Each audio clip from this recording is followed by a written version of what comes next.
دوسری چیز ہے بدعت. بدعتیں بہت ہیں کے پی کے میں, پورے ملک میں ہی ہیں لیکن یہاں بہت زیادہ ہیں.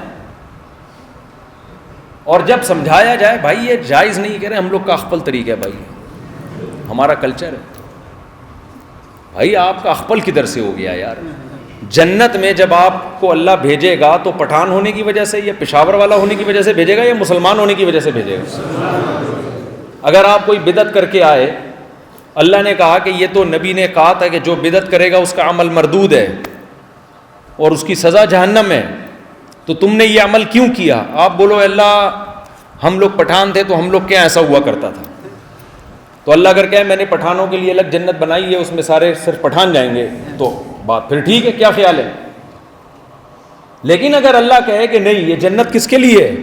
یہ مسلمان کے لیے, جو اللہ اس کے رسول کی اتباع کرے گا اس کے لیے, چاہے کسی بھی قوم سے ہو, تو پھر میرے بھائی میں اور آپ کھٹائی میں پڑ جائیں گے. تو بہت ساری چیزیں ہمارے معاشرے میں ایسی ہیں جو ہم قوم پرستی کی وجہ سے کر رہے ہوتے ہیں, چاہے کوئی مہاجر ہو, چاہے کوئی پنجاب والا ہو, چاہے کوئی بنگلہ دیش والا ہو, چاہے کوئی پشتو والا ہو, چاہے کوئی سرائکی ہو.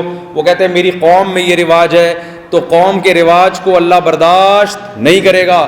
ہمارے نبی عرب تھے, جس قوم میں آئے وہ بت پرستی کرتی تھی, ہمارے نبی نے ان کو حکم دیا قولوا لا الہ الا اللہ, اس بت پرستی کو چھوڑ دو. انہوں نے کہا ہم عرب ہیں, انا وجدنا آباءنا کذالک یفعلون, ہم اپنے باپ دادا کو اسی طرح کرتے آئے ہیں, دیکھتے آئے ہیں, تو ہم باپ دادا کے طریقے پہ چلیں گے. تو قرآن نے کیا کہا؟ اولو کان آباؤہم لا یعقلون شیئا ولا یہتدون, چاہے تمہارے باپ دادا غلطی پر تھے پھر بھی باپ دادا کو فالو کرو گے. یہی دلیل نا بعض لوگ ہمیں دیتے ہیں کہ تمہارے باپ دادا حنفی تھے تو تم پھر بھی ان کو فالو کرو گے. باپ دادا, بھائی قرآن جن باپ دادا کو فالو کرنے کو حرام قرار دے رہا ہے وہ لوگ تھے لا یعقلون, جن میں عقل نہیں تھی, گمراہ تھے. جب باپ دادا نیک پرہیزگار ہوں, صحیح راستے پہ چل رہے ہوں, تو ان کی اتباع کا قرآن نے حکم دیا ہے, ان کے راستے کو چھوڑنا نہیں ہے. یوسف علیہ السلام جب جیل میں تھے تو جیل کے قیدی آئے, یوسف علیہ السلام نے خواب کی تعبیر بتائی, بالکل درست نکلی, تو اور یوسف علیہ السلام نے ایک معجزہ اور بھی ظاہر کیا, تو وہ حیران ہو گئی آپ کیسے معجزہ بتاتے ہیں. انہوں نے یوسف علیہ السلام نے کیا فرمایا؟ واتبعت ملۃ آبائی, میں اپنے باپ دادا کے دین پہ چلتا ہوں, ابراہیم و اسحاق و یعقوب, جس کا نام ابراہیم, اسحاق اور کیا ہے یعقوب. پتہ چلا باپ دادا کی اتباع ہمیشہ غلط نہیں ہوتی. اگر باپ دادا علماء صلحاء اور ابو حنیفہ جیسے ہوں پھر ان کی اتباع شریعت کا حکم ہے, اور باپ دادا ابو جہل جیسے جاہل ہوں, بتوں کو پوچھتے ہوں, ان کی اتباع اسلام میں کیا ہے؟ حرام ہے. تو مشرکین جاہل باپ دادا کی اتباع کرتے تھے. تو اگر آپ کی سوسائٹی میں, آپ کی قوم میں کوئی بدعت ہے تو اس کو یہ کہہ کے حلال مت کرو کہ یہ ہمارا کلچر ہے. سمجھ میں آ رہی ہے بات؟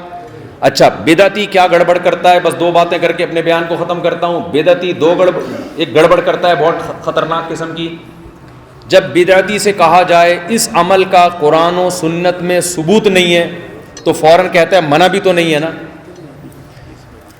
سمجھ میں آ رہی ہے بات؟ وہ کیا کہتا ہے؟ منع بھی تو نہیں. بھائی اذان سے پہلے آپ صلاۃ والسلام پڑھنا شروع کر دو, آپ ان کو منع کرو بھائی یہ تو نبی حضرت بلال جو اذان پڑھتے تھے اس میں تو یہ تذکرہ نہیں ملتا, وہ کہہ رہے منع بھی تو نہیں ہے. تو اس کا جواب آپ یہ دیا کریں کہ بھئی ایسا کیا کرو کہ اذان جب ختم ہوتی ہے نا لا الہ الا اللہ, اس کے بعد محمد رسول اللہ بھی کہا کرو. کوئی کہہ سکتا ہے؟ اب مؤذن صاحب نے اذان دی, لا الہ الا اللہ پہ ختم کر کے آگے کہا محمد رسول اللہ, سارے محلے والے آ جائیں گے نا بھائی یہ اذان اتنی لمبی, میں اپنی طرف سے اضافہ کیوں کیا؟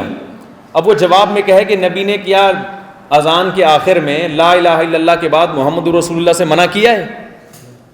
کہیں بھی ثابت نہیں ہے نا. تو عمل کے لیے ثبوت کی ضرورت ہوتی ہے, منع کرنے کی ضرورت نہیں ہوتی. ہم فجر کی 2 رکعتیں پڑھتے ہیں, اگر کسی دن امام 3 رکعتیں پڑھا دے نماز ہو جائے گی؟ آپ امام کو جا کے پکڑ لو, بھائی امام صاحب آپ نے 3 کیوں پڑھائی؟ وہ کہے منع کہاں ہے, میں کوئی غلط کام تو نہیں کر رہا, 2 سجدے زیادہ کر رہا ہوں, 1 رکوع زیادہ کر رہا ہوں, سورہ فاتحہ زیادہ پڑھ رہا ہوں, میں کوئی چرس تھوڑی پی رہا ہوں یہاں بیٹھ کے, میں کوئی گٹکا تھوڑی کھا رہا ہوں. آج میں نے کہا چلو زیادہ جوش آ رہا ہے اللہ کی عبادت کا, ہم 2 کے بجائے کتنی پڑھ لیتے ہیں؟ 3 پڑھ لیتے ہیں. صحیح دلیل ہوگی غلط دلیل ہوگی؟ غلط دلیل ہوگی. تو جتنا جو عمل نبی سے ثابت ہے اس میں اپنی طرف سے اضافہ بولو نہیں کرنا. اور آخری بات بدعت تو سمجھ میں آ گئی نا.